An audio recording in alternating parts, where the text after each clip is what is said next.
2 ವರ್ಷ ಕಡಿಮೆ ಸಮಯ.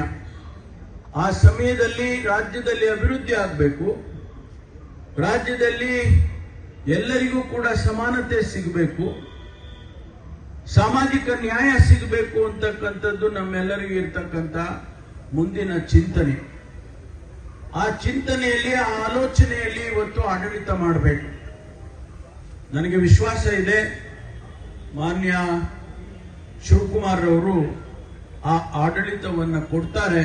ನಾವೆಲ್ಲರೂ ಸೇರಿ ಅವರ ಜೊತೆಯಲ್ಲಿ ಆಡಳಿತವನ್ನು ಕೊಡ್ತೇವೆ ಅಂತಕ್ಕಂಥ ಭರವಸೆ ನನಗೆ ಖಂಡಿತವಾಗಿ ಇದೆ ಅಂತ ಹೇಳಿ ನಿಮ್ಮ ಮುಂದೆ ಹಂಚಿಕೊಳ್ತೇನೆ. ಇದಕ್ಕೂ ಹಿಂದೆ ಕೇವಲ 1 ತಿಂಗಳು ಕೂಡ ಇನ್ನೂ ಆಗಲಿಲ್ಲ, 3 ವರ್ಷದ ಸಾಧನೆಯ ಸಮಾವೇಶವನ್ನು ತುಮಕೂರಿನಲ್ಲೇ ಮಾಡಿದ್ವಿ. ಸುಮಾರು 2 ಲಕ್ಷ ಜನ ಇಲ್ಲಿ ಸೇರಿದ್ರು. ತಾವೆಲ್ಲ ಭಾಗಿಯಾಗಿದ್ರು ಅನೇಕರು.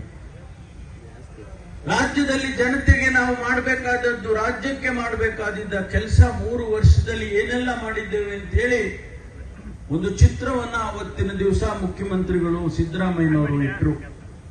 ನಾನು ಅವರಿಗೆ ತುಮಕೂರಿನ ಜನತೆಯ ಪರವಾಗಿ ವಿಶೇಷವಾದ ಅಭಿನಂದನೆಯನ್ನು ಸಲ್ಲಿಸ್ತೇನೆ. 8 ವರ್ಷ ಮುಖ್ಯಮಂತ್ರಿಯಾಗಿ ಸಾಮಾಜಿಕ ನ್ಯಾಯವನ್ನು ಕೊಡೋದಕ್ಕೆ ಎಲ್ಲ ಪ್ರಯತ್ನವನ್ನು ಕೂಡ ಅವರು ಪ್ರಾಮಾಣಿಕವಾಗಿ ಮಾಡಿದ್ದಾರೆ. ಅನೇಕ ಜನರಿಗೆ ಅವರಿಂದ ಜೀವನ ಚೆನ್ನಾಗಿದೆ.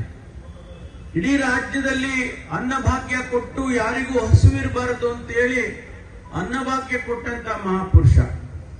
ಇವತ್ತು ಬಡ ಜನ, ಕೂಲಿ ಕಾರ್ಮಿಕರು, ವಿದ್ಯಾರ್ಥಿಗಳು ಮತ್ತು ಯಾರೆಲ್ಲ ಬಡವರಿದ್ದಾರೆ ಅವರಿಗೆ ಅದರಿಂದ ಅನುಕೂಲ ಆಗಿದೆ.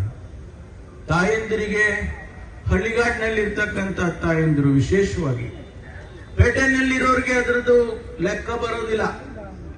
ಆದ್ರೆ ಹಳ್ಳಿನಲ್ಲಿ ಕೂಲಿ ಮಾಡತಕ್ಕಂಥ ತಾಯಿಗೆ 2,000 ರೂಪಾಯಿ ನಾವು ತಿಂಗಳಿಗೆ ಕೊಡ್ತಾ ಇದ್ದೇವೆ. ಆ 2,000 ರೂಪಾಯಿ ಅವರ ಜೀವನವನ್ನೇ ಬದಲಾಯಿಸಿದೆ. ಅನೇಕ ಜನ ಇವತ್ತು ಜೀವನ ಕಟ್ಕೊಂಡಿದ್ದಾರೆ. ಪೇಟೆನಲ್ಲಿರೋರು, ಉಳ್ಳವರು ಯಾರಿಗಿದೆ ಅವರಿಗೆ 2,000 ಬಹಳ ಕಡಿಮೆ. ಆದ್ರೆ ಆ ಜನ ಇದ್ದಾರಲ್ಲ, ಕೂಲಿ ಮಾಡ್ತಕ್ಕಂಥ ಆ ತಾಯಿ, ಅವರಿಗೆ 2,000 ರೂಪಾಯಿ ಬಹಳ ದೊಡ್ಡದು. ಜೀವನವನ್ನು ಕಟ್ಕೊಳ್ತಕ್ಕಂಥ ಕೆಲಸ ಅದರಿಂದ ಆಗಿದೆ. ಈ ರೀತಿ ಅನೇಕ ಜನಪರವಾದ ಕಾರ್ಯಕ್ರಮಗಳನ್ನು ಮಾನ್ಯ ಸಿದ್ದರಾಮಯ್ಯನವರು ನಮ್ಮ ಸರ್ಕಾರ ಕೊಡ್ತು. ಇವತ್ತು ನಾವು ಅವರು ಮಾಡಿದಂತ ಆ ಕಾರ್ಯಕ್ರಮಗಳನ್ನು ಮುಂದುವರಿಸತಕ್ಕಂಥ ಕೆಲಸವನ್ನು ನಾವು ಮಾಡ್ತೇವೆ. ಯಾವುದೇ ಕಾರಣಕ್ಕೂ ಕೂಡ ಯಾರೇ ಟೀಕೆ ಟಿಪ್ಪಣಿಗಳನ್ನು ಮಾಡಿದ್ರು ಕೂಡ ನಮ್ಮ ಸರ್ಕಾರ ಜಗ್ಗೋದಿಲ್ಲ. ಯಾರೇನೇ ಹೇಳಬಹುದು, ಕಾಂಗ್ರೆಸ್ಸಿನ ಬದ್ಧತೆಯನ್ನ ನಾವು ಬಿಟ್ಕೊಡ್ತಕ್ಕಂಥ ಪ್ರಶ್ನೆಯೇ ಇಲ್ಲ. ಹಾಗಾಗಿ ಇವತ್ತು ನಾವು ಆ ಕೆಲಸವನ್ನು ಮಾಡ್ತೇವೆ ಅಂತ ಹೇಳಿ ನಾನು ಬಹಳ ಸಂಕ್ಷಿಪ್ತವಾಗಿ ತಮ್ಮ ಮುಂದೆ ಹಂಚಿಕೊಳ್ತೇನೆ. ಸ್ನೇಹಿತರೆ, ತುಮಕೂರಿಗೆ ಬರುವಾಗ ಹೇಗೆ ಬರಬೇಕು? ಇವತ್ತು ನಮ್ಮ ಕಾಂಗ್ರೆಸ್ ಪಕ್ಷ ಮಾನ್ಯ ಚಂದ್ರಶೇಖರ್ ಗೌಡ ಅವರ ನೇತೃತ್ವದಲ್ಲಿ ಇಷ್ಟೊಂದು ಅದ್ದೂರಿಯ ಸ್ವಾಗತವನ್ನ ತಾವು ಮಾಡಿದ್ದೀರಿ. ನಾನು ತಮ್ಮೆಲ್ಲರಿಗೂ ಕೂಡ, ಇಡೀ ಕಾಂಗ್ರೆಸ್ ಪಕ್ಷದ ಎಲ್ಲ ಮುಖಂಡರಿಗೆ, ಒಬ್ಬ ಸಾಮಾನ್ಯ ಕಾರ್ಯಕರ್ತನಿಂದ ಹಿಡಿದು ಮುಖಂಡರವರೆಗೂ ಕೂಡ ನಾನು ಆಭಾರಿಯಾಗಿದ್ದೇನೆ.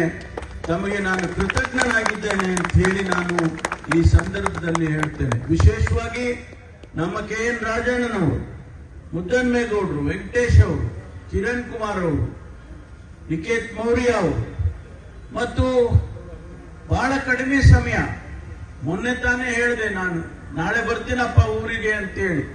ಚಂದ್ರಶೇಖರ್ ಗೌಡ್ರು ಹೇಳಿದ್ರು, ಇಲ್ಲ ಬರಬೇಡಿ ನಾಳೆ. ಇದ್ಯಾನ ಮರ ಹಿಂಗೆ ಹೇಳ್ತಾ ಇದೀಯಾ? ಇಲ್ಲ ನಾಳೆ ಬರಬೇಡಿ, ನಾಡಿದ್ದು ಬನ್ನಿ. ಇವತ್ತು ಬಂದಿದೆ. ಎಂತಹ ಸ್ವಾಗತ ಮಾಡಿದ್ದೀರಿ ಅಂದ್ರೆ ನನ್ನ ಜೀವನದಲ್ಲೇ ನಾನು ಮರೆಯೋದಕ್ಕಾಗೋದಿಲ್ಲ.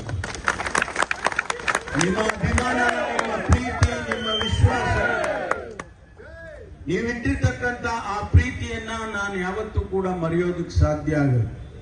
ನಾನು ಮಧುಗಿರಿಯಲ್ಲಿ ಶಾಸಕನಾಗಿದ್ದೆ, ಈಗ ರಾಜಣ್ಣವರಾಗಿದ್ದಾರೆ. ಅಲ್ಲಿರುವಾಗ ಒಂದು ಮಾತಿದೆ ಮಧುಗಿರಿನಲ್ಲಿ, ಧರೆಯೊಳೆಲ್ಲೇ ಇರಲಿ ಮರೆಯಲಾರೆ ಮಧುಗಿರಿಯ. ಹಾಗೆ ನಾನು ಎಲ್ಲೇ ಇದ್ರು ತುಮಕೂರನ್ನು ಮರೆಯಕ್ಕಾಗತ್ತಾ? ತುಮಕೂರನ್ನ ಮರೆಯೋದಕ್ಕೆ ಸಾಧ್ಯನೇ ಇಲ್ಲ. ತುಮಕೂರಿನ ಜಿಲ್ಲೆಯ ಜನತೆಯನ್ನ ಮರೆಯೋದಕ್ಕೆ ಸಾಧ್ಯ ಇಲ್ಲ. ಶಕ್ತಿ ಕೊಟ್ಟಿದ್ದಾರೆ, ನನಗೆ ಶಕ್ತಿ ಕೊಟ್ಟಿದ್ದಾರೆ. ಈ ಜಿಲ್ಲೆಯನ್ನ ಒಂದು ರೀತಿಯಲ್ಲಿ ಇಡೀ ಭಾರತದಲ್ಲಿ ಜಿಲ್ಲೆ ನಮ್ದು ಒಂದು ಒಳ್ಳೆಯ ಅಭಿವೃದ್ಧಿಯ ಜಿಲ್ಲೆ ಆಗಬೇಕು ಅನ್ನುವಂಥದ್ದು ನನ್ನ ಮಹದಾಸೆ. ನನ್ನ ಆಲೋಚನೆಗಳೇ ಬೇರೆ ಇದ್ದಾವೆ. ಈ ಜೂನ್ ಜುಲೈನಲ್ಲಿ ತುಮಕೂರಿಗೆ ಇದು ಎತ್ತಿನೊಳೆ ನೀರು ಬರಬೇಕಾಗಿತ್ತು. ಅಲ್ಲೆಲ್ಲೋ ಹಾಸನ ಜಿಲ್ಲೆನಲ್ಲಿ ಫಾರೆಸ್ಟ್ ಹತ್ರ ಫಾರೆಸ್ಟ್ನವರು ತಡೆದಿದ್ದಾರೆ ಅಂತ ಹೇಳಿ ಕೇಂದ್ರ ಸರ್ಕಾರದವರು ಕ್ಲಿಯರೆನ್ಸ್ ಕೊಡ್ಲಿಲ್ಲ ಅಂತ ಹೇಳಿ ಆ ಕೆಲಸ ನಿಂತು ಹೋಗಿದೆ. ಅದನ್ನು ಈಗ ಒತ್ತಾಯ ಮಾಡಿ ಕ್ಲಿಯರೆನ್ಸ್ ಮಾಡಿ ನಾವು ಮಾಡೇ ತೀರ್ತೀವಿ, ಬಿಡೋದಿಲ್ಲ. ನಾವು ಮಾಡೋದನ್ನ ಬಿಡೋದೇ ಇಲ್ಲ. ಈ ಜುಲೈಗಲ್ದಿದ್ರೆ ಒಂದೆರಡು ತಿಂಗಳು ಲೇಟ್ ಆದ್ರೂ ಪರವಾಗಿಲ್ಲ, ಬಿಲ್ಲಿಗೆ ಎತ್ತಿನೊಳೆ ನೀರನ್ನ ಈ ವರ್ಷದಲ್ಲಿ ತರ್ತೇವೆ ಅಂತೇಳಿ ನಾವು